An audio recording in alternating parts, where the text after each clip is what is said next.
यूहन्ना की किताब अध्याय 1 और वचन 12। सभी लोग उस वचन की ओर ध्यान दें। परंतु जितनों ने उसे ग्रहण किया उसने उन्हें परमेश्वर की संतान होने का अधिकार दिया, अर्थात उन्हें जो उसके नाम पर विश्वास रखते हैं। आमीन, आमीन, हालेलुया। अपने पड़ोस वाले से कहें कि आप परमेश्वर के संतान हैं। जोरों से कहें कि आप परमेश्वर के संतान हैं। मैं आपसे कहना चाहता हूं कि आप परमेश्वर के संतान हैं। ये सबसे अद्भुत बात है हमारे जीवन में, ये सबसे अद्भुत बात है। बाइबल कहता है कि जितनों ने उसे ग्रहण किया और जितनों ने उसके नाम पर विश्वास किया उन्हें परमेश्वर के संतान होने का अधिकार मिला है। आप परमेश्वर के संतान हो और यह सबसे सौभाग्यशाली बात है। और मैं आज आपको बताना चाहूंगा, आपका फोकस लेकर जाना चाहूंगा कि परमेश्वर किस प्रकार आपके जीवन में महान कार्य और महान परिवर्तन को लाना चाहते हैं। काफी बार हम ऐसी चीजों से गुजर रहे हैं, ऐसे हादसों से गुजर रहे हैं, ऐसे परेशानियों से गुजर रहे हैं, ऐसे दिक्कतों से गुजर रहे हैं जहां पर हम निराशा और तनाव का सामना कर रहे हैं। मुझे और कुछ लोग दिख रहे नहीं, भाई जीतू और भाई ऑलविन, वो चेयर लगा के ना इधर आ जाओ सामने।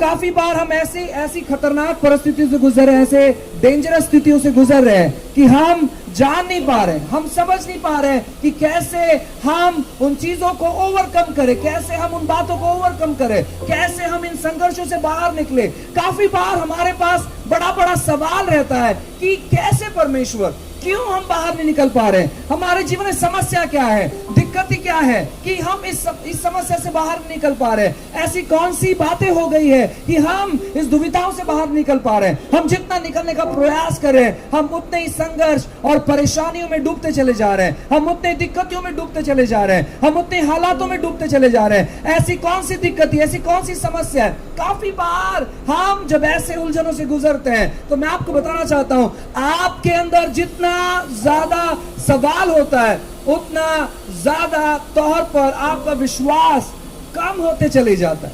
आपका सवाल आपके जीवन में अविश्वास को लेकर आता है। बाइबल कहता है कि एक दिन ऐसा हुआ कि जब यीशु मसीह और उसके चेले नाव में जा रहे थे और जब यीशु मसीह सो रहे थे और चेले जब नाव को चला रहे थे, पार होना चाहते थे, आंधी आई, तूफान आया, वो मेहनत कर रहे थे, वो मेहनत कर रहे थे पानी को बाहर निकालने के लिए जो पानी अंदर आ गया। वो मेहनत कर रहे थे, वो प्रयास कर रहे थे कि कैसे हम इन समस्याओं से बाहर निकल सकते हैं। वो प्रयास कर रहे थे कि कैसे हम इन दिक्कतों से बाहर निकल सकते हैं। और साथ ही साथ उनके मन में बहुत सारा सवाल भी था कि यीशु मसीह जब हमारे साथ में, हमने देखा कि बड़े बड़े चमत्कार होते हैं, 5000 पुरुषों को खाना खिलाया जाता है, 25,000 लोगों को खाना खिलाया जाता है, चंद रोटियां चंद मछलियां बढ़ते चली जाती है, 5 रोटी 2 मछली बढ़ते चले जाती है। यीशु मसीह साथ में है तो इतना सारा संघर्ष क्यों है, इतना सारा परेशानी क्यों है। वो सवाल पर सवाल उठाने लगे। और बाइबल कहते हैं कि जब यीशु मसीह ने आंधी तूफान को शांत किया उसके बाद उन्होंने एक शब्द कहा कि हे अल्प विश्वासियों, है कम विश्वास रखने वालों। इसका मतलब है कि विश्वास का मात्रा बढ़ता है और विश्वास का मात्रा घटता है, विश्वास का मात्रा स्थिर रहता है और विश्वास का मात्रा कार्य करता है। काफी बार जितना ज्यादा सवालों में आप उलझे रहोगे उतना ज्यादा शत्रु आपके विश्वास को कमजोर करेगा। और जब विश्वास कमजोर होता है तब शत्रु की बहुत सारी गलत चीजें हमारी ओर आकर्षित होती है। मैं आपसे कहना चाहता हूं, आपका विश्वास का जीवन आपको परमेश्वर का जीवन जीने के लिए मदद करता है। कहो आपके पड़ोस वाले को, आपका विश्वास का जीवन आपको परमेश्वर का जीवन जीने के लिए मदद करता है। अब मैं आपसे कहना चाहता हूं, आपको आपका विश्वास को बढ़ाने के लिए बहुत सारा प्रयास करने की जरूरत नहीं है। बस आपको परमेश्वर के वचनों को पढ़ने का, उसको सुनने का और उसको अपने जीवन में लागू करने का कार्य करना है। यीशु मसीह ने क्रूस पर हर एक वो बातें आपके लिए उपलब्ध कर दे दी है जो बातें आपके जीवन में आपको जरूरत है। अब आपको कठिन प्रयास करने की जरूरत नहीं है, अब आपको जरूरत है परमेश्वर के वचन की। बाइबल कहता है एक दिन ऐसा हुआ कि एक बड़ा राक्षस जिसका नाम गोलियात था, वो परमेश्वर के लोगों को ललकार रहा था, वो उलट फिर की बातें कह रहा था, वो गलत गलत बातें कह रहा था परमेश्वर के बारे में। और वहां पर बहुत सारे लोग थे जो परमेश्वर के लोग थे, वो सेना थे, उनके पास हथियार था, उनके पास शस्त्र था, उनके पास अस्त्र था, और भी जो चीजें एक योद्धा को जरूरत होती है वो सारी चीजें उनके पास थी। और बाइबल ऐसे कहता है कि वो लोग उनके ललकार को सुनकर, उस गोलियात के ललकार को सुनकर इतनी बड़ी सेना जो है ना डरने लगी कि अब हमारा क्या होगा, अब शायद ये फिलिस्ती लोग हम पर हमला करेंगे और ये फिलिस्ती लोग जो है ये हमें अपने वश में, अपने काबू में कर लेंगे, ऐसे उन लोगों को लगा। और ये डर कर अपना जीवन बिता रहे थे। इनमें से एक भी व्यक्ति अगर उस युद्ध को छेड़ने के लिए, उस युद्ध को करने के लिए अगर अपना पांव आगे उठाता तो परमेश्वर उस व्यक्ति का इस्तेमाल करता। लेकिन उनका जो प्रश्न है, उनका जो सवाल उनके मन में था, अरे इतना बड़ा व्यक्ति है, इतना बड़ा राक्षस है और उसके ढाल को उठाने के लिए दो दो जन है, उसके पास इतना अस्त्र शस्त्र है और शायद हमारा अब कुछ नहीं हो सकता, अब हम बस उसके अधीनता में जाने वाले, वो हम पर राज्य करने वाले। ये जो सारा सवाल था उनके मन में, उनके विश्वास को कमजोर कर दिया। और जब विश्वास कमजोर हो जाता है तो मैं आपसे कहना चाहता हूं ना, हम परमेश्वर से दूर होने लगते हैं।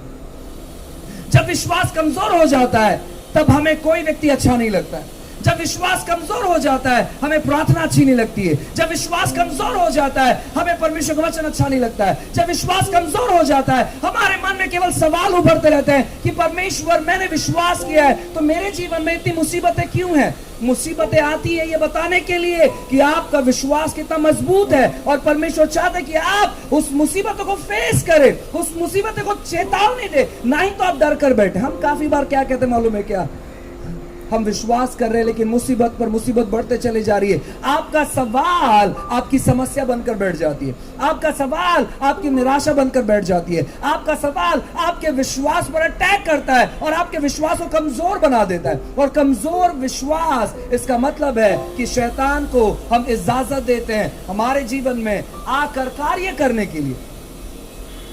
इसीलिए उन चेलों ने बड़े चमत्कार को नहीं देखा, वो आंधी तूफान से बात नहीं कर पाए, वो आंधी तूफान को रोक नहीं पाए। यीशु तो चाहते थे कि तुम आंधी तूफान को रोको, क्योंकि उन्होंने कहा, हे अल्प विश्वासियों, हे कम विश्वास करने वाले।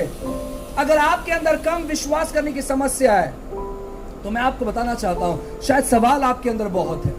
जब सवाल आपके अंदर उभरते हैं तो मैं आपसे कहना चाहता हूं ना, आपके अंदर विश्वास का स्तर कम होने लगता है। परमेश्वर ने आपको एक समस्या सुलझाने वाला व्यक्ति बनाया है। अपने पड़ोस वाले से कहे कि आप समस्या सुलझाने वाले व्यक्ति हैं। कहो, समस्या सुलझाने वाले व्यक्ति हैं आप। अपने पीछे वाले से कहो कि आप समस्या सुलझाने वाले व्यक्ति हैं। अपने आगे वाले से कहे कि आप समस्या सुलझाने वाले व्यक्ति हैं। मैं आपसे कहना चाहता हूं ना, जब आपके जीवन में समस्या उभरता है तो आप समस्या सुलझाने वाले व्यक्ति होने चाहिए।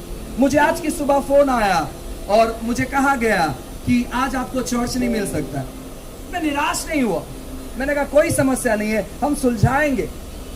मैंने जब यहाँ के मैनेजर से बात किया, मैंने कहा क्या समस्या? उन्होंने कहा कि 1 महीना के लिए हमारा हॉल बुक हो चुका है। मैंने कहा फिर आप क्या मैनेज कर सकते हैं? उन्होंने कहा आप अगर सामने प्रार्थना करना चाहोगे तो। मैंने कहा कोई प्रॉब्लम नहीं है, हमें कोई समस्या नहीं है। हमें प्रार्थना चलाने के लिए हमें जगह की आवश्यकता है, चाहे वो बाहर मिले, चाहे वो अंदर मिले, चाहे वो ऊपर मिले, चाहे वो अंडरग्राउंड में मिले, हमें कोई दिक्कत नहीं है। आप हमें चलाने के लिए, सभा चलाने के लिए आप हमें जगह उपलब्ध करवा करो। उन्होंने कहा हमें कोई प्रॉब्लम नहीं है अगर आप बाहर लेना चाहोगे तो। मैं जब यहाँ पर पहुंचा मैंने उनसे कहा कि शायद अगले हफ्ते बारिश होगा तो हम क्या करेंगे? तो उन्होंने कहा कि हम आपके लिए इंतजाम करके देंगे, कुछ ना कुछ हम लगाएंगे आपके लिए और आपका प्रार्थना शुरू रहेगा। मैं आपसे कहना चाहता हूं ना प्रियो, कि परमेश्वर ने हम हर एक लोग को समस्या सुलझाने वाला व्यक्ति बनाया। जब आपके सामने समस्या दिखता है आप डरो मत कि अब क्या हो जाए, कुछ नहीं होगा। आपका समस्या आपको मार नहीं सकता, आपका समस्या आपके जीवन से चीजों को छीन नहीं सकता। आप स्थिर खड़े रहे और अपने आप को देखे कि आप समस्या सुलझाने वाले व्यक्ति है। आपके जीवन में समस्या आएगी जब तक आप जिंदा रहोगे। आप जितना भी विश्वास में बड़ा कार्य करोगे, आप विश्वास में ज्यादा बढ़ोगे, आपके जीवन में समस्या इसलिए आएगी ताकि आपको पता चले कि आपका विश्वास का स्तर जो है वो बढ़ चुका है। अब आपको उदाहरण के तौर पर सोचो, मेरे ऊपर 100 रुपए का कर्जा है या आपके ऊपर 100 रुपए का कर्जा है। अगर 100 रुपए का कर्जा है, सोचो मैंने आपको 100 रुपए दिया या आपने मुझे 100 रुपए दिया और हम रिटर्न मांग रहे, मेरा 100 रुपया दे दे, नहीं तो मैं घर पर आकर देखो क्या करूंगा। आपको कैसा लगेगा? जल्दी आ जा, 100 के 200 रुपए लेके चले जाओ। आपको फर्क नहीं पड़ेगा, क्यों? क्योंकि 100 रुपया आपको 100 रुपया चुकता करने के लिए कोई समस्या नहीं है, क्योंकि वो 100 रुपया। सेम उसी प्रकार आपकी जितनी भी बड़ी समस्या है, परमेश्वर उसको वैसे ही देता है, इतना ही है, आसान है इन चीजों से बाहर निकल गया। हम कहते हैं ओ इतना है, वो कहता है इतना ही है, हम कहते हैं इतना है, और वही समस्या है उसके सोच विचार में और हमारे सोच विचार में वही फर्क है। आप जब ऐसी चीजों का सामना करते हो, जब आप ऐसी बातों का सामना करते हो, आपको उन चीजों का सामना करना है उनको हराने के लिए, क्योंकि वो आपको हरा नहीं सकते, वो आप पर जय प्राप्त नहीं कर सकते, क्योंकि आप परमेश्वर के संतान हैं, और परमेश्वर के जो संतान हैं उन्होंने पहले से ही पृथ्वी पर जय प्राप्त कर लिया है। आपने अपने कर्जों पर, अपने बीमारी पर, अपनी समस्याओं पर जय प्राप्त कर लिया है, लेकिन हमारी समस्या के कि सवाल हमारे अंदर उठते हैं, इसलिए हमारा विश्वास वहां पर कार्य नहीं कर पाता है, प्रभाव नहीं डाल पाता है, क्योंकि हम कहते हैं इतना सारा सवाल है, ऐसा क्यों हो गया और वैसा क्यों हो गया और ये क्यों हो गया, और मेरा शादी बस होने पर था और शादी टूट गया, कोई प्रॉब्लम नहीं है, कोई समस्या नहीं है। परमेश्वर बेस्ट रखा रहेगा, परमेश्वर सर्वोत्तम रखा रहेगा। आप निराश होकर रोते मत बैठो। मैंने कल के दिन एक बहन को फोन किया और मैं उनसे घर के बारे में बात कर रहा था। उन्होंने कहा पास्टर आपने सही समय पर फोन किया, क्योंकि मैं बस अब यहाँ पर रो रही थी। मैंने कहा क्यों रो रहे हो? उन्होंने कहा देखो कोई साथ नहीं दे रहा है, कोई मदद नहीं कर रहा है, कोई सहयोग नहीं कर रहा है। मैंने कहा जब तक आप इंसानों पर भरोसा करोगे तब तक आपका दिल टूटा रहेगा, क्योंकि आप इंसानों पर भरोसा करते हो। और मेरा किताब कहता है कि श्रापित है वो व्यक्ति जो इंसानों पर भरोसा करता है, लेकिन आशीषित है वो व्यक्ति जो परमेश्वर पर भरोसा रखता है। आप क्यों इंसानों पर भरोसा करें? आपको परमेश्वर पर विश्वास करने की जरूरत है। जब आपका हालत, आपकी कंडीशन खराब हो जाती है, आपको जानने की आवश्यकता है कि परमेश्वर ने आपको जन्म दिया है और आप परमेश्वर के संतान हैं, और आपने आपकी समस्याओं पर जय प्राप्त कर लिया है, और आपको वैसे उससे बात करना है, ओह मैंने तुझ पर जय प्राप्त कर लिया है। आपकी बीमारियों पर आपने जय प्राप्त कर लिया है। आप जब बात करना शुरू करोगे और तब जाकर आप उन समस्याओं को अपने नियंत्रण में ले सकते हैं। यीशु मसीह जब अपनी नींद में से उठे उस नाव में से, तो तब आंधी और तूफान रुका नहीं था। आंधी और तूफान वैसी समस्या ग्रसित था जिस प्रकार वो अपने चेलों को यीशु मसीह के चेलों को सता रहा था, उसी प्रकार वो आंधी तूफान था, और यीशु ने कहा शांत हो जा, और तब वो शांत हुआ। आज जैसे आप अपनी आंख खोलते हो, समस्या वही है, परेशानी वही है, दिक्कत वही है, दुविधाएं वही है, और सारे चीजें जो आप अपने जीवन में देख रहे हो वो वहीं पर है, लेकिन क्या आप उससे बात करते हो या उसके बारे में सोचते हो? ये बहुत महत्वपूर्ण है। आप उसके बारे में सोचते हो या उससे बात करते हो? आप अपनी समस्याओं के बारे में बहुत सोचते होंगे, लेकिन उसी की वजह से आपका विश्वास कार्य नहीं करता है। आप उससे बात करना चालू करो कि परमेश्वर मुझे स्थिति से बाहर लेकर जा रहा है, परमेश्वर मुझे इन चीजों से बाहर लेकर जा रहा है। देखो आज शैतान के पास किसी प्रकार का अधिकार नहीं है।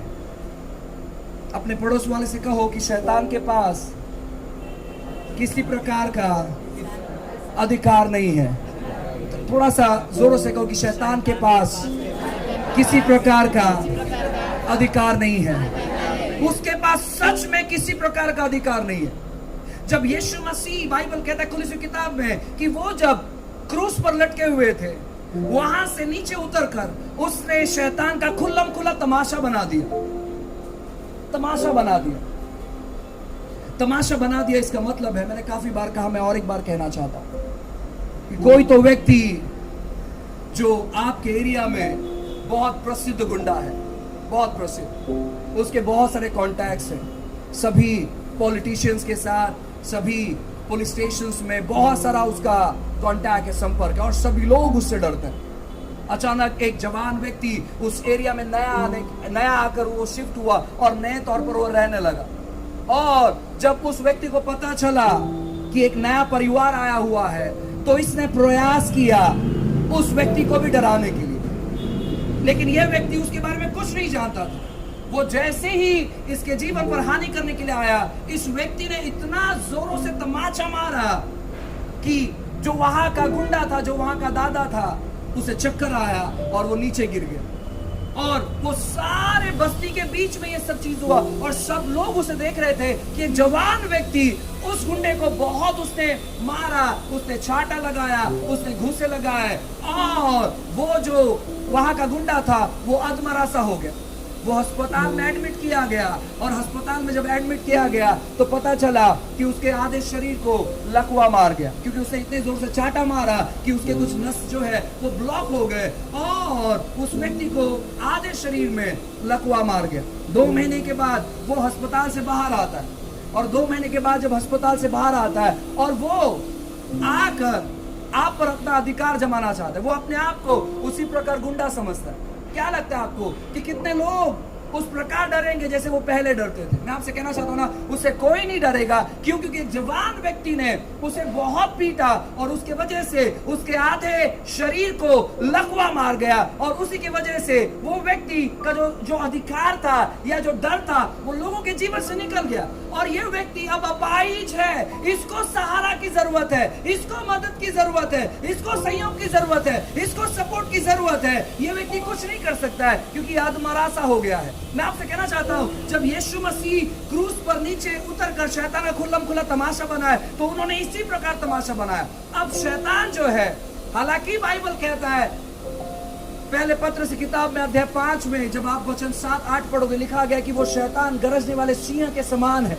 वो इस खोज में रहता है कि इसको कब फाड़ खाए। वो केवल ढूंढता है, वो विश्वासियों को फाड़ कर खा नहीं सकता है, क्योंकि उसके जो दांत है वो गिरा दिए गए हैं। इसलिए बाइबल कहता है, नीति वचन की किताब में लिखा है कि आपके मुख में मौत और जिंदगी है, आपके जबान पर मौत और जिंदगी है। आपके पास वो सामर्थ्य है, मृत्यु का और जिंदगी का सामर्थ्य जो है वो आपके पास है। अब जब आप सोच विचार करते हो, प्रश्न करते हो, सवाल करते हो, शंका करते हो, और आप ये सोचते हो कि मेरा कुछ नहीं हो सकता है, मैं बेकार हूं, तब जाकर वो सामर्थ काम करता है और शत्रु आकर उन चीजों को थाम लेता है, और उसी की वजह से आपकी स्थिति नहीं बदलती है, उसी की वजह से आपकी परिस्थिति नहीं बदलती है, उसी की वजह से आपके बच्चे नहीं बदलते हैं, उसी की वजह से आपके जीवन में कार्य नहीं होता है, उसी की वजह से आप दुविधाओं से बाहर नहीं आ पाते। क्यों? क्योंकि आप कहते हो कि क्या फायदा है, क्या फायदा है। मैं आपसे कहना चाहता हूं, जिस दिन आपने प्रभु यीशु मसीह को ग्रहण कर लिया, उसी दिन आप परमेश्वर के संतान बन गए, और आपके लिए हर एक चीज परमेश्वर ने बदल के रख दिया।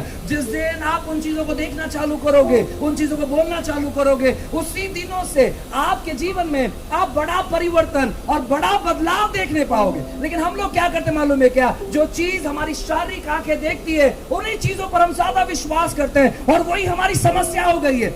आपके जीवन में अगर परमेश्वर कार्य करना चाहे, अगर आप सोचते तो आप जो है उन चीजों को समझने का प्रयास करें, आप जो है उन चीजों को जानने का प्रयास करें कि आप कोई नॉर्मल व्यक्ति नहीं है, आप परमेश्वर से जन्म लिए हुए व्यक्ति है। परमेश्वर ने आपको जन्मा है और आप परमेश्वर के संतान हैं। हालेलुया।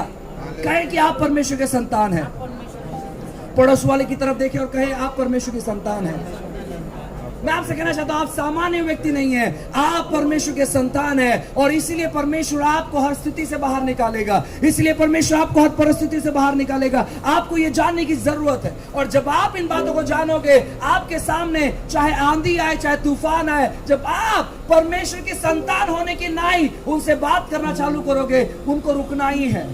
उनके पास कोई और ऑप्शन नहीं है, उनके पास कोई और ठिकाना नहीं है। अगर आपने जो कहा उनको सुनना ही पड़ेगा, क्योंकि उस अधिकार के साथ आप बात कर रहे हैं। हम काफी बार अपने जीवन में ऐसी समस्या में रहते हैं, जब हमारे पास पैसे नहीं रहते हैं, हम सोचते हैं कि पैसा होने के बाद ही सब कुछ हो सकता है। परमेश्वर को कार्य करने के लिए पैसों की जरूरत नहीं है, आपको सही जगह पर लेकर जाने के लिए पैसों की जरूरत नहीं है, आपको बड़े ओहदे में लेकर जाने के लिए पैसों की जरूरत नहीं है, आपको बड़े मुकाम तक लेकर जाने के लिए पैसों की जरूरत नहीं है, आपका व्यवसाय करोड़ में लेकर जाने के लिए उनको पैसों की जरूरत नहीं है। आपको जरूरत है परमेश्वर के फेवर की, आपको जरूरत है परमेश्वर के अनुग्रह की, जो उसने क्रूस पर से आप पर निछावर कर दिया है। वो करने पर नहीं है, उसने ऑलरेडी कर दिया है। इन चीजों को जब आप समझोगे, इन चीजों को जब आप रिसीव करोगे, हाँ परमेश्वर मैं जानता हूं कि आप मुझे किसी के अधीन लेकर नहीं जाओगे, लेकिन प्रभु आप मुझे किसी के तो ऊपर खड़ा करोगे, किसी के तो लेवल के ऊपर आप खड़ा करोगे, जहां पर लोग मेरे अधीनता में काम करेंगे। आप अगर विश्वास करने तैयार हो तो परमेश्वर कार्य करने तैयार है। अगर आप विश्वास के दृष्टि से देखने के लिए तैयार हो तो मैं आपसे कहना चाहता हूं ना, परमेश्वर आपको शारीरिक आंखों से दिखाने के लिए तैयार है। आज आपको मैं कहना चाहता हूं कि आप परमेश्वर के संतान हैं। हालेलुया। बाइबल कहता है कि जितने भी यीशु के पास आए उन्होंने उन सबको चंगा किया, उनको सबको चंगा किया। जितने भी लोग उनके पास आए, जितने भी लोग उनके पास आए, उन्होंने सबको चंगा किया। मैं आपसे कहना चाहता हूं यीशु मसीह के पास जितने भी लोग आए उन्होंने उन सबको स्वीकार किया। आप तिरस्कार किए हुए लोग नहीं हैं। अपने पड़ोस वाले से कहें कि आप तिरस्कार किए हुए लोग नहीं हैं। You are not rejected one. आप तिरस्कार किए हुए लोग नहीं हैं। आपको मालूम है रिजेक्शन, तिरस्कार, ये काफी बार हमारे जीवन में आता है। काफी बार हमें लगता है कि हम रिजेक्ट किए हुए लोग हैं। काफी बार हमें लगता है कि हम तिरस्कार किए हुए लोग हैं, और उसी की वजह से हम बहुत सारी निराशाओं में डूब जाते हैं। हर बार तिरस्कार गलत नहीं होता है, हर बार तिरस्कार गलत नहीं होता। जब आप परमेश्वर के दृष्टिकोण से देखोगे, मैं आपसे कहना चाहता हूं ना, बाइबल कहता है कि यीशु मसीह अपने लोगों के पास गए और उन लोगों ने उसका स्वीकार नहीं किया, इसलिए यीशु मसीह हमारे पास आए और हम लोगों ने यीशु मसीह को अपने जीवन में स्वीकार किया और हम आशीष के वंश जो है वो गिने गए। आप जानते हो एक बच्चा जन्म कैसे लेता है? अगर आपको पता नहीं है, मैं आपसे कहना चाहता हूं, एक बच्चा जब उसका समय आ जाता है तो जो मां का जो कोख रहता है, जिसे बच्चादानी कहते हैं, वो छोटा पड़ जाता है उस बच्चे को कंटेन करने के लिए।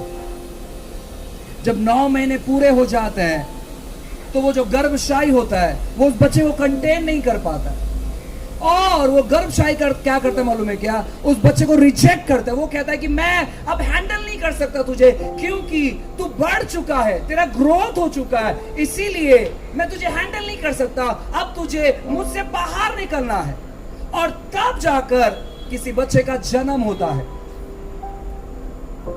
जो व्यक्ति आपको हैंडल नहीं कर सकता है, उसी की वजह से आप वहां से बाहर निकलते हैं।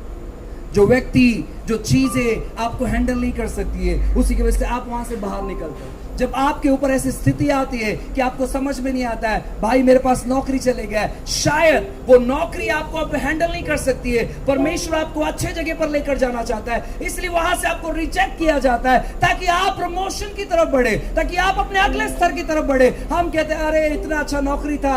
आप कंफर्ट जोन में समय मत बिता। आप अगर अच्छे से जीवन बिता रहे, ये मत सोचे कि ओहो यही मेरा एक अच्छा स्तर है, यही मेरा एक अच्छा लेवल है और इससे अच्छी जिंदगी नहीं है। जो मेंढक कुएं में रहता है, उनको लगता है कि यही पूरा दुनिया है, इसके बाहर कोई दुनिया नहीं है, ये सबसे सर्वोत्तम जगह। लेकिन जब वो वहां से बाहर निकलता है तब उसको पता चलता है ऐसे कई सारे कुएं इस पृथ्वी पर है जिनका हम गिनती भी नहीं कर सकते। जब हम अपने कंफर्ट जोन में रहते हैं, सांत्वना जगह पे रहते हैं, तब हमें लगता है कि अब इससे बेहतर और कोई जीवन नहीं है, इससे अच्छा व्यवसाय कोई और नहीं है, इससे अच्छा नौकरी और कोई नहीं है, ये सबसे सर्वोत्तम है। और जब वहां का अधिकारी हमें आकर कहता है ये महीना आपका आखिरी महीना होगा, हम कहते हैं क्या हो गया प्रभु, क्यों ऐसे हुआ? हम ये नहीं सोचते कि परमेश्वर हमें अगले स्तर में लेकर जाना चाहता, हम विश्वास नहीं करते और उसी की वजह से हमारे जीवन में प्रश्न उठते हैं, सवाल उठते हैं और वो सवाल हमारे विश्वास को दबा देते नीचे। और जब विश्वास दब जाता है, मैं आपसे कहना चाहता हूं ना, परमेश्वर हमारे जीवन में आके कार्य नहीं कर पाते हैं, क्योंकि हम बोलना चालू कर देते हैं और शत्रु उन शब्दों को पकड़ना चालू करते हैं। हम बोलना चालू करते हैं सारी बेकार बातें हमारे जीवन पर, हमारे परिवार पर, हमारे सेवकाई पर, हमारे लोगों पर, हमारे परिवार के लोगों पर, हमारे हालतों पर, हमारी स्थिति पर, हमारे पैसों पर। जब हम बोलना चालू करते हैं कि ऐसा क्यों नहीं हो रहा है, वैसा क्यों नहीं हो रहा है, पैसा ही नहीं रुकता है, ये नहीं रुकता है, वो नहीं रुकता है, तो वो अधिकार लेना चालू करते हैं। आपको जानने की आवश्यकता है कि आप परमेश्वर के संतान हैं। आप जो बोलोगे वो होगा, आप जो बोलोगे वो होगा। आज आप चाहे कोई भी कंडीशन में क्यों ना रहे, आपको बोलना शुरू, आपको सीखना शुरू करना है कि कैसे मैं बोलूं। आप इजाजत मत दें, आपका जो भी व्यवसाय है अच्छे तौर पर उसके बारे में बोलना चालू करें, उसके बारे में बोलना चालू करें। आपके मुंह से कोई ऐसा शब्द कभी नहीं निकले कि मेरे साथ ऐसा क्यों हो रहा है। आप जितना ज्यादा सवालों से भरे रहोगे उतना ज्यादा आप कमजोर विश्वास में काम करोगे। आप जितना ज्यादा परमेश्वर के बातों से भरे रहोगे, परमेश्वर की बातों को बोलते रहोगे, उतना ज्यादा आप परमेश्वर के स्वभाव में काम करोगे। यीशु ने कहा कि जो मुझ पर विश्वास करते हैं वो लोग बीमारों पर हाथ रखेंगे और वो लोग चंगे हो जाएंगे। जितने लोग मुझ पर विश्वास करते हैं, ऐसे नहीं लिखा है कि जितने लोग मेरी सेवा करते हैं वही लोग हाथ रखेंगे और वे चंगे हो जाएंगे। ऐसा नहीं लिखा है कि जो लोग फुल टाइम मिनिस्ट्री में है अगर वो लोग हाथ रखेंगे तो वो चंगे। लिखा है कि जितने मेरे नाम पर विश्वास करते हैं, जो मेरे अनुयायी है, जो मेरे नाम पर विश्वास करते हैं, जो मुझे अपने जीवन का उद्धार करता मानते हैं, वो लोग बीमारों पर हाथ रखेंगे और बीमार लोग चंगे हो जाएंगे। आज हमारी समस्या क्या मालूम है क्या? हमारी समस्या है कि हम अपने बीमारी से छुटकारा कैसे पाएं। क्यों हमारे जीवन में बीमारी हम आकर्षित करते हैं? क्योंकि हम विश्वास में कमजोर हैं। विश्वास में कमजोर क्यों है मालूम है क्या? क्योंकि हम अपने जीवन में बहुत सारी ऐसी बातों को बोलना चालू करते हैं, ऐसी बातों को डिक्लेयर करना चालू करते हैं जहां पर हम परमेश्वर को इजाजत नहीं दे पाते हैं हमारे जीवन में कार्य करने के लिए। जहां पर हम क्या करते हैं, शत्रु को हमारे शब्दों का अधिकार दे देते हैं और वो शत्रु हमारे जीवन में कार्य करने लगता है। आपका शब्द शत्रु के हाथों में ना पड़े, आपका शब्द परमेश्वर के हाथों में पड़े। आपका कमजोर शब्द शत्रु पकड़ता है और वो कहते हैं कि मुझे अधिकार मिल चुका है इसके जीवन में कार्य करने के लिए। इसलिए नए नियम में लिखा गया है कि शत्रु को मौका मत दे।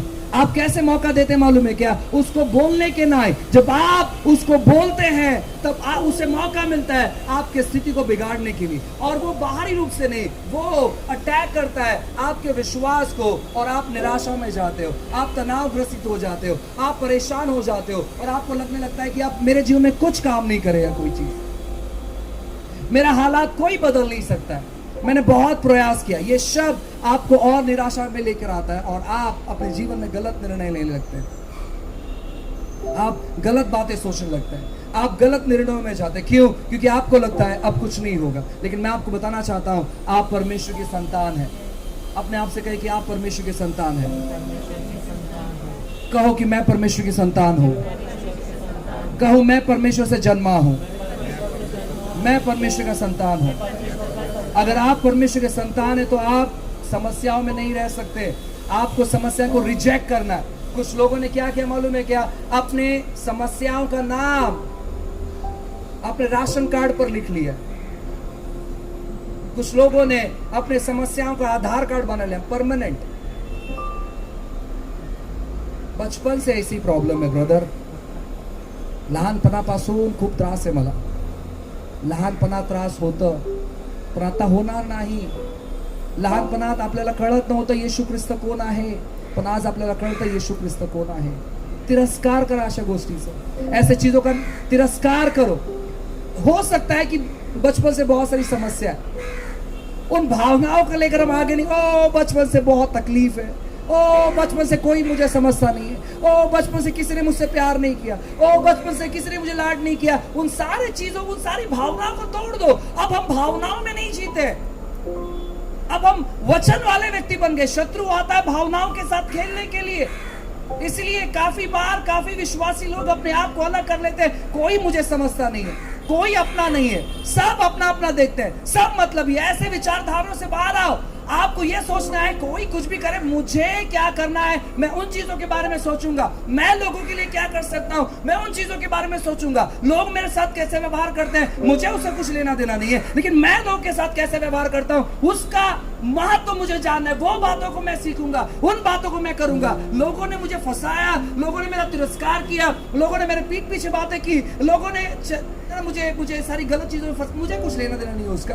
अब मैं उनके लिए क्या अच्छी बातें कर सकता हूं, मुझे उसके बारे में योजना करना, क्योंकि आप परमेश्वर के जन में हो। यीशु मसीह ने पतरस से कहा कि पतरस, मुर्गा 3 बार चिल्लाने से पहले, 3 बार बांग देने से पहले तू मुझे नकार देगा, और उसने वैसे ही किया। वो 3 बार बांग देने से पहले यीशु मसीह ने 4 बार नकार दिया था, और नकारने के बाद ठीक 3 दिन बाद जब यीशु मसीह मरे हुए में से जिंदा हुए, वो जाते मुलाकात करने के लिए पतरस से। मैंने जब वो शास्त्र भाग पढ़ा, मैंने कहा परमेश्वर सच में आप कितने अच्छे हो। अगर मैं आपके जगह पर होता तो सबसे पहले जाकर उसे चाटा लगाता। मैंने तुझे बोला था तू मुझे नकारेगा, और इतना भविष्यवाणी करने के बाद, इतना बोलने के बावजूद तू समझता नहीं है, तू ऐसे कैसे कर सकता है। मैंने इतना भरोसा तुझ पर किया, मैंने योजना किया कि मैं तेरे द्वारा कलीसिया को खड़ा करूंगा, और तू ऐसे कैसे कर सकता। लेकिन यीशु ने एक बात भी नहीं पूछा उससे कि तूने मेरा तिरस्कार क्यों किया। यीशु जाते हैं और एक ही चीज पूछते कि क्या तू मुझसे प्यार करता है, क्या तू मुझसे प्यार करता है, क्या तू मुझसे प्यार। उसने 3 बार पूछा कि क्या तू मुझसे प्यार करता है, और तीनों बार उसने एक ही जवाब दिया, हाँ प्रभु आप जानते हो, आप जानते हो। और यीशु मसीह ने तीनों बार कहा कि मेरे भेड़ों की रखवाली कर, मेरे भेड़ों को चरा, मेरे भेड़ों को संभाल। यीशु मसीह ने उसका तिरस्कार नहीं किया उसको नकारने की वजह से, लेकिन यीशु मसीह मिलता है और यीशु मसीह कहता है कि तूने मेरे लिए क्या किया वो महत्वपूर्ण नहीं, लेकिन मैं तेरे लिए क्या कर सकता हूँ इस बात को मैं सोच रहा हूँ, और मैं तेरे लिए कुछ अच्छा करना चाहता हूँ। यीशु मसीह आपके लिए अच्छा करना चाहता है। जो भी चीज आपके साथ बीत चुका है, जो भी चीज आपके जीवन में हो चुका है, उन चीजों को अपने जीवन में से त्याग दो और एक नए तौर पर जीवन समर्पण करो कि परमेश्वर मैं आपका संतान हूँ और आपने संसार पर जय प्राप्त किया है, और प्रभु आप मुझे मदद कर रहे हो इन चीजों पर जय प्राप्त करने के लिए। प्रभु मैं हारा हुआ नहीं हूँ परमेश्वर, प्रभु मैं जानता हूँ कि आपने मुझे हर एक संसार के चीजों पर जय प्राप्त करने का सामर्थ्य दिया है। अब मैं हारा हुआ व्यक्ति नहीं हूं, मैं नकारा हुआ व्यक्ति नहीं हूं, मैं आपकी संतान हूं, इसलिए मैं हर चीजों पर जय प्राप्त करूंगा। आप अपने कर्जे पर जय प्राप्त करोगे, आप अपने बीमारी पर जय प्राप्त करोगे, क्योंकि आप परमेश्वर के संतान हैं। परमेश्वर ने आपको अधिकार दिया है, परमेश्वर ने आपको अधिकार दिया है और आप परमेश्वर के संतान हैं। हालेलुया। कहो मैं परमेश्वर का संतान हूं, मैं परमेश्वर का संतान हूं। शत्रु आपके जीवन में आकर आपको बहकाने की कोशिश करेगा, आपको डराने की कोशिश करेगा, लेकिन उसी समय आपको अपने विश्वास में खड़े रहना है और उसे कहना है कि मैं परमेश्वर के संतान हूं और मैंने तुझ पर भी जय प्राप्त किया है। जैसे कि मैंने कहा कि यीशु मसीह ने शैतान का खुल्लम खुल्ला तमाशा बना दिया। आज शैतान बुद्धिमान व्यक्ति नहीं है, आज शैतान एक पागल जैसा व्यक्ति है, वो सच में बुद्धिमान नहीं है। उसे क्या लगा कि वो अगर यीशु मसीह को क्रूस पर टांग देगा, यीशु मसीह को क्रूस पर मरवा देगा, यीशु मसीह को क्रूस पर मार देगा, तो वो विजय हो जाएगा, ऐसे उसे लगा। उसने अपना बेस्ट किया यीशु मसीह को क्रूस पर चढ़ाने के लिए, उसने अपना सर्वोत्तम किया। वो परमेश्वर की योजनाओं को जानता नहीं था, उसने अपना सर्वोत्तम किया। परमेश्वर ने कहा कि मैं भी इसी दिन का इंतजार कर रहा हूं जिस दिन का इंतजार तू कर रहा है, और तुझे ये मालूम नहीं है कि तू भी मेरी योजना में ही है। तुझे ये पता नहीं है कि जो प्रयास तू कर रहा है यहूदा इस्करियोत को फंसाने के जरिए, यीशु को पकड़वाने के जरिए, मैं भी उसी प्रकार का योजना कर रहा हूं कि कब मेरा इकलौता बेटा क्रूस पर मारा जाए, ताकि जो भी बेकार बात तूने किया है तुझे ये पता चले कि तेरा हालत, तेरी स्थिति और तेरी परिस्थिति कैसे। यीशु मसीह जैसे ही क्रूस पर उन्होंने कहा कि पिता मैं अपना आत्मा आपके हाथों में समर्पित करता हूं, लिखा गया है कि उसी क्षण वो दुख लोक में पहुंचे, वो नरक में पहुंचे, और वहां पर शैतान का पूरा हालत वहां पर उसने बिगाड़ दिया। उसका हालत, शैतान का सारा हालत वहां पर खराब कर दिया। और शैतान ये सोच लगा कि क्यों यार इस व्यक्ति को मैंने क्रूस पर चढ़ाया, अगर ये व्यक्ति और कुछ दिन तक जिंदा रहता तो मेरे लिए अच्छा होता। मैंने जो योजना बनाया वो योजना मेरे पर ही उल्टा हो गया है। और बाइबल कहता है कि वहां पर से जो भी अधिकार उसके पास था, जो उसने आदम से छीना था, वो सारा अधिकार यीशु मसीह ने ले लिया और उसने आपको दे दिया, कलीसिया को दे दिया। आप कलीसिया, आपको सारा अधिकार दे दिया। अब शत्रु के पास कोई अधिकार नहीं है।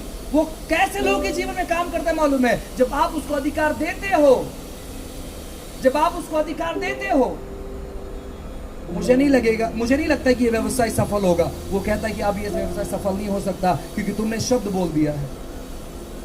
मुझे नहीं लगता कि कुछ अच्छा हो सकता है। वो कहता है कि अब तुम्हारे जीवन में अच्छा नहीं हो सकता क्योंकि तुमने शब्द दे दिया है, तुमने वर्ड दे दिया। वर्ड बहुत इंपॉर्टेंट है। इसीलिए परमेश्वर कहता है कि मैं अपने नाम से भी ज्यादा महत्व अपने वचन को देता हूं। इसलिए वचन कहता है कि आदि में वचन था, आदि में वचन था। वचन इतना महत्वपूर्ण है। इसलिए जब आप वचनों कहते हो तो वो शत्रु जो है वचनों को पकड़ता है, वचनों को पकड़ता है।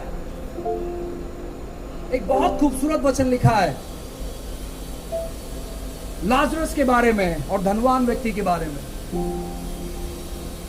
ऐसा लिखा गया है कि जब लाजरस मरता है तो स्वर्गदूत उसकी आत्मा को अब्राहम के पास लेकर जाते हैं। जब लाजरस मरता है तो स्वर्गदूत उसे रिसीव करने आते हैं। इसका मतलब है कि जब वो धनवान व्यक्ति मरता है तो शत्रु का जो दूत है, जो दुष्टात्मा है, वो उसे लेने के लिए आते हैं, नरक में लेकर जाने के लिए। जो वर्ड जैसे आप डिक्लेयर करते हो, आप शब्द कहते हो,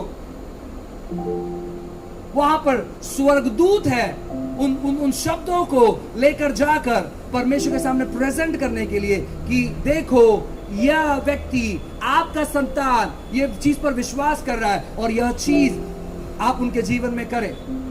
लेकिन जब हम कुछ नकारात्मक कहते हैं तो दुष्ट अपने आंखों को लगाए हुए आप पर कि कब आप गलत चीज कहो और कब उन शब्दों को पकड़े और आपके जीवन में आकर गलत चीज करे। वो इंतजार करता है। आपके मुख में सामर्थ्य है। आप कौन सा चीज डिक्लेयर करते हो। आप मजाक में भी कभी किसी के ऊपर मृत्यु घोषणा ना करें और पता नहीं कल मिलेंगे या नहीं मिलेंगे, पता नहीं आपको कुछ होता ही नहीं। आप मजाक में भी ऐसे नहीं कह सकते। क्यों? क्योंकि शत्रु इंतजार करता है और वो धीमे धीमे धीरे धीरे कर वो आपके जीवन में हानि पहुंचाने का प्रयास करता है, क्योंकि आप अधिकार में हो, क्योंकि आप सामर्थ्य में हो और उसी की वजह से चीजें आपके जीवन में कार्य करेगी। अगर आप अपने जीवन में परेशान हो, दुविधाओं में हो, समस्याओं में हो, दिक्कती में हो, उलझनों में हो, तो आपको जानने की जरूरत है कि परमेश्वर इन दिनों में आपके जीवन में अद्भुत कार्य करना चाहते हैं। और आप नॉर्मल और सामान्य व्यक्ति नहीं है, आप परमेश्वर से अभिषेकित किए हुए व्यक्ति हैं। आप परमेश्वर के संतान हैं। इसलिए कोई गलत बातें आपके जीवन पर नहीं होगी। अगर आप अपने घरों में हैं, अपनी समस्याओं में, अपनी दुविधाओं में, आपके पास व्यवसाय नहीं है, आपके पास नौकरी नहीं है, आपके घर में बहुत सारी समस्या है, परमेश्वर के वचनों को लो और उसे पढ़ना चालू करो। अपने मन को शांत करो, अपने मन को शांत करो, प्रभु के वचनों को पढ़ना चालू करो और अपने दर्शन को देखना चालू करो कि प्रभु आप यहाँ पर कार्य कर सकते हैं, आप यहाँ पर कार्य करोगे। मुझे आप बताइए, बाइबल में ऐसे बहुत सारी चीजें हैं जिनका वास्तविक जीवन से कुछ लेना देना नहीं है। यीशु मसीह पानी पर चलकर आए, उन्होंने पतरस को आज्ञा दिया पानी पर चलने के लिए। उससे क्या लाभ हुआ? उसे कुछ इतना बड़ा लाभ नहीं हुआ। यीशु मसीह जब क्रूस पर से नीचे उतरे, पुनरुत्थित हुए, उसके बाद बाइबल कहता है जब उन्होंने पतरस के साथ मुलाकात किया तो वो उन्होंने रोटी पकाई, ऐसे लिखा है। उन्होंने मच्छी पका कर रखा था, उन्होंने रोटी पकाई थी और उन्होंने कोयला गर्म करके रखा था। वो करने की कोई जरूरत नहीं थी। क्यों? उन्होंने उनको खाना खिलाया, कोई जरूरत नहीं थी प्रभु, कोई जरूरत नहीं थी। ऐसे बहुत सारी चीजें बाइबल में है जिनका कोई अर्थ नहीं है, बस परमेश्वर ने अपने प्रेम के खातिर वैसे किया है। उसी प्रकार मैं आपसे कहना चाहता हूं ना, आपके पास वैसी अधिकार है, और उन अधिकारों का इस्तेमाल करते हुए आप अपने स्थिति और परिस्थिति में बदलाव को लेकर आ सकते हैं। कोई लोग आकर आपको कहेंगे कि भाई आप ऐसे कैसे कर सकते हैं, इसका और प्रभु के राज्य से कोई लेना देना नहीं है। आप कहो आप नहीं जानते उन सभी चीजों को, चाहे वो चीजें बाइबल से रिलेटेड हो या नहीं हो। मैं ये जानता हूं कि मैं परमेश्वर का संतान हूं और परमेश्वर मुझे परिवर्तन लाने वाला व्यक्ति ठहरा रहा है, और मैं जानता हूं कि उसका हृदय क्या है। आप उन चीजों को कर सकते हैं, आप उन बातों को कर सकते हैं। उदाहरण के तौर पर सोचो, परमेश्वर आपके मन में बोझ डाल रहा है एक ऐसी जगह पर जाने के लिए जहां पर लोग नशा करते हैं, जहां पर कंट्री बार है या देसी बार है, ऐसी जगह पर कि आप वहां पर जाए और उन लोगों को कुछ समय के लिए शांत करें और वहां पर आप जाकर यीशु मसीह कुछ बातें बताए। ऐसे बहुत कम लोगों के साथ होता है, लेकिन जो लोग इन चीजों को सुनकर जाकर वो प्रयास करते हैं, परमेश्वर उनका इस्तेमाल करता है लोगों के जीवन में बदलाव और परिवर्तन लाने के लिए। आप विश्वास नहीं करोगे, मैं जानता हूं एक ऐसे व्यक्ति को जो कीबोर्ड बजाना जानते हैं। आज वो लगभग 40,000 लोगों के पासबान है। उनका नाम पास्टर सैम पिचलदराय है। परमेश्वर ने उन्हें बोझ दिया उस समय में बार में जाकर प्रभु के गीत गाने के लिए, तो वो परमिशन निकालते कि मैं 10 मिनट चाहता हूँ कि आप मुझे 10 मिनट दोगे ताकि मैं एक सॉन्ग गा सकूं, गीत गा सकूं। तो लोगों को लगा ये कोई ऑर्केस्ट्रा वाला व्यक्ति होगा, गीत गाएगा। वो वहां पर गए और उन्होंने गीत गाना चालू किया परमेश्वर का। जब उन्होंने गीत गाना चालू किया परमेश्वर का, बहुत सारा परिवर्तन वहां पर हुआ, बहुत सारा बदलाव वहां पर हुआ। परमेश्वर ने उस विश्वास का आदर किया। आज परमेश्वर ऐसे पुत्रों को ढूंढ रहा है, ऐसे बच्चों को ढूंढ रहा है, ऐसे संतानों को ढूंढ रहा है जो उनकी बातों को सुन सके। और आप केवल अपनी स्थिति में डूबे हुए नहीं रहोगे। परमेश्वर इस प्रकार आपकी स्थिति को सुधारेगा, इस प्रकार बदलाव लेकर आएगा कि आप ज्यादा अपनी स्थिति के बारे में नहीं सोचोगे, आप परमेश्वर के राज्य के बारे में सोचोगे। क्योंकि ये दिन ऐसे आ चुका है, एक ऐसा समय आ चुका है जहां पर परमेश्वर अपने आत्मा के द्वारा हर एक लोगों का इस्तेमाल करना चाहता है। परमेश्वर आपका दृष्टिकोण आपके स्थिति पर से निकालकर परमेश्वर के राज्य पर लगाना चाहता है। आपकी गलत आदतों पर से निकालकर परमेश्वर की आदतों पर लगाना चाहता है। आपकी निराशाओं में से आपको निकालकर परमेश्वर की शांति में लगाना चाहता है। और ये समय, ऐसा वक्त ये आ चुका है। और मैं आपसे कहना चाहता हूं, जिन्होंने तैयारी की है, आपको बेस्ट तौर पर तैयारी करना है, क्योंकि परमेश्वर इन दिनों में आपको इस्तेमाल करेगा। अद्भुत चीजें परमेश्वर करने पर है। परमेश्वर आपकी स्थिति और आपकी परिस्थिति में जरूर बदलाव को लेकर आएंगे और आपको विश्वास करना है। इन दिनों में आप अपने मुख से अंगीकार मत करें कि शायद मेरी स्थिति नहीं बदलेगी, शायद मेरी परिस्थिति नहीं बदलेगी, शायद मेरा कंडीशन नहीं बदलेगा, शायद मेरा हालात नहीं बदलेगा। इसके बजाय आप बोलना शुरू करें। अगर आप कम बोलने वाले लोग हैं, मैं चाहूंगा कि आप बोलना चालू करें परमेश्वर के वचनों को। आप जितना ज्यादा परेशानी में है, उतना ज्यादा परमेश्वर की बातों को अपने जीवन में, अपने परिवार में, अपने घरों में, अपने व्यवसाय में बोलना चालू करें, क्योंकि आप परमेश्वर के संतान हो। परमेश्वर अपने नाम से ज्यादा महत्व अपने वचनों को देता है।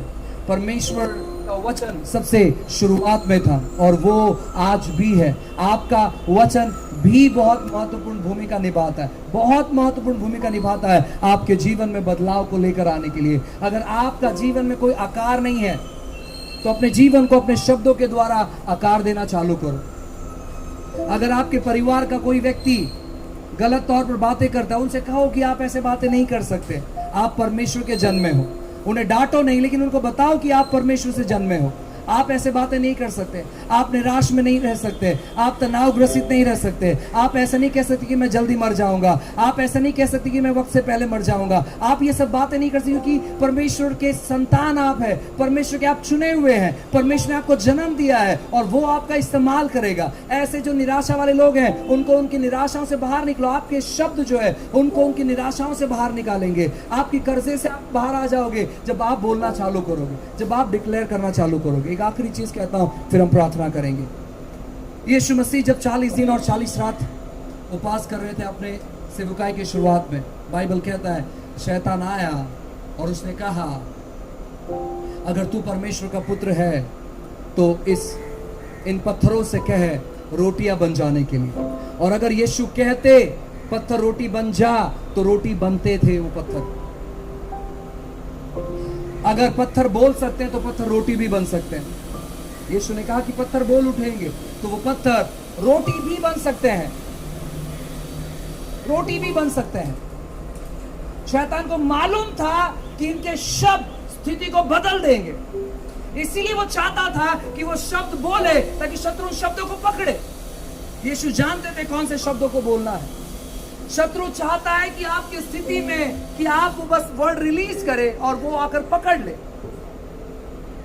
वो हमें ऐसे विवश करता है कि हम बस बोलना चालू करें कि मेरा परिवार कभी उद्धार में नहीं आ सकता,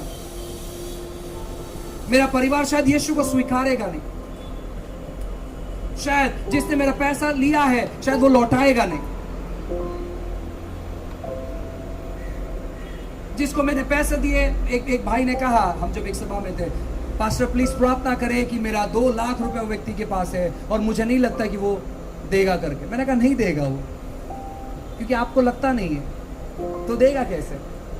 मैंने कहा विश्वास करना चालू करें कि वो जहां भी है उसका कांटेक्ट नंबर आपके पास है, नहीं है वो कहीं चला गया। आप विश्वास करें कि वो जहां कहीं है वो आपके पैसे ला कर देगा। आप विश्वास करना चालू करें, परमेश्वर काम करना चालू करे। आप विश्वास करना चालू करें, परमेश्वर आपकी स्थिति को बदलना चालू करेगा। आप विश्वास करना चालू करें, परमेश्वर आपके शरीर को बदलना चालू करेगा। आप विश्वास करना चालू करें, परमेश्वर आपकी स्थिति को बदलना चालू करेगा। आप विश्वास करना चालू करें, परमेश्वर आपके परिवार को बदलना चालू करेगा। आप बस विश्वास करें, चालू करें। आप विश्वास करना शुरू करें कि प्रभु मैं जानता हूं कि आप ये करोगे, मैं जानता हूं प्रभु ये चीज होगा, मैं जानता हूं परमेश्वर आप ये करोगे। प्रभु आप ये करने की शक्ति रखते हो, आप ये करने का सामर्थ्य रखते हो। और जब आप बोलना चालू करोगे, परमेश्वर करना चालू करेगा। हालेलुया। आप विश्वास करें, तैयार है? आइए अपनी आंखों को बंद करें इस समय सभी लोग।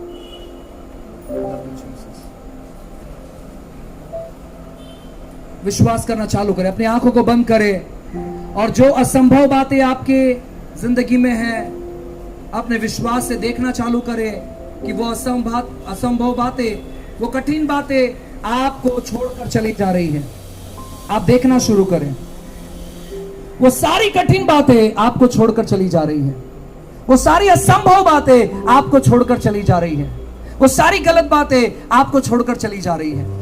आप विश्वास करना शुरू करें। हमारा परमेश्वर विश्वास का परमेश्वर है।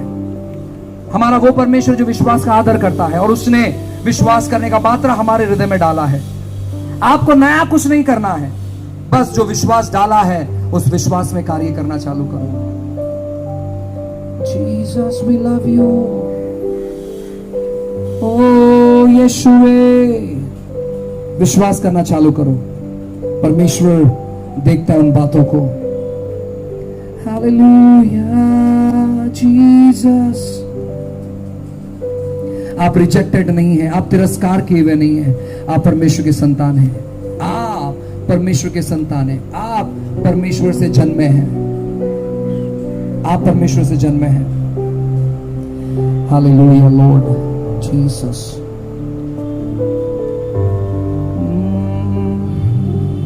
अगर यहां पर कोई है जो बहुत वेदनाओं से गुजर रहे हैं, दर्द से गुजर रहे हैं, मैं आपसे कहता हूं, चेले इसलिए बढ़ती हुई आंधी को देख पा रहे थे क्योंकि उन्होंने सोचा कि अब कुछ नहीं हो सकता, हम मरने पर है, इसलिए आंधी बढ़ रही थी। लेकिन अगर चेले सोचते कि नहीं, आंधी हमें मार नहीं सकती है, तो आंधी कभी उठती नहीं थी। आप ये सोच रहे हैं कि पता नहीं ये बीमारी क्यों, कैसे, कब, ये सवालों की वजह से बीमारी बढ़ रही है। प्रभु कहता है कि वो आपको चंगा करना चाहता है, वो आपको बीमार नहीं देखना चाहता। इसे रिसीव करें और कहना चालू करें कि मैं बीमार नहीं हूं, उसके कोड़े खाने से मैं चंगा हो चुका हूं। बोलना चालू करें और आप अपने शरीर में चंगाई को पाओगे। Thank you Lord. Hallelujah Jesus. जो सांप से डसे हुए लोग थे, मूसा उनसे कहता है, मैं जानता हूं कि तुम बहुत पीड़ा में हो, दर्द हो रहा है, लेकिन उस दर्द के ऊपर से अपनी स्थिति को हटाओ, अपने नजरों को हटाओ और उस पीतल के सांप पर ध्यान दो, क्योंकि वहां से चंगाई आएगी। और जितनों ने उस क्रूस की ओर ध्यान दिया, वे सब लोग चंगे हो गए, ऐसे बाइबल कहता है। आज यही चीज आपको भी करना है, उस क्रूस की ओर ध्यान दो। प्रभु करेगा। यहां पर कोई तो सोच रहे कि क्या प्रभु मेरे जीवन में भी करेगा? हाँ, आपके जीवन में भी करेगा, बस विश्वास करें। प्रभु आप कर सकते हो, आपने किया है, और प्रभु करेगा वैसे ही। प्रभु आपके परिवारों में चंगाइयों को लेकर आएगा, प्रभु आपके शरीरों में चंगाइयों को लेकर आएगा, प्रभु आपके जीवन में कार्य करेगा। किसी के तो परिवार में मैं देखने पाता हूं कि वो शराब के लथों में डूबे हुए हैं। जर तुमच्या घरामध्ये असं कोण व्यक्ती आहे जो दारू पीत आहे, तर मला तुम्हाला सांगायचं आहे, त्या व्यक्तीला तुम्ही समर्पण करा। प्रभू मला माहिती आहे यो व्यक्ती तुझ्याकडनं आहे, आणि येशूच्या नावाने यो व्यक्ती तुझा लेकरू आहे, प्रभू तुझा मुलगा आहे, तुझी मुलगी आहे। तुम्ही बोलायला चालू करा आणि देव त्या व्यक्तीचं नियंत्रण घेणार। असं कधीच बोलू नका, कधीच बोलू नका की या व्यक्तीच्या जीवनामध्ये काय तर वाटोळं झालं पाहिजे, नाही असं बोलू नका, कारण तुमचे शब्द महत्वाचे आहे। आपके वर्ड्स, आपके शब्द बहुत महत्वपूर्ण है। Love you daddy, worship you Jesus. प्रभु आपको छुटकारा देगा। आज आपके आशीष का दिन है। आज प्रभु आपके जीवन में बदलाव को लेकर आएगा। परमेश्वर, इस समय हम प्रार्थना करते राजा उन हर एक लोगों के लिए जो यहाँ पर है, जो मौजूद है प्रभु जी।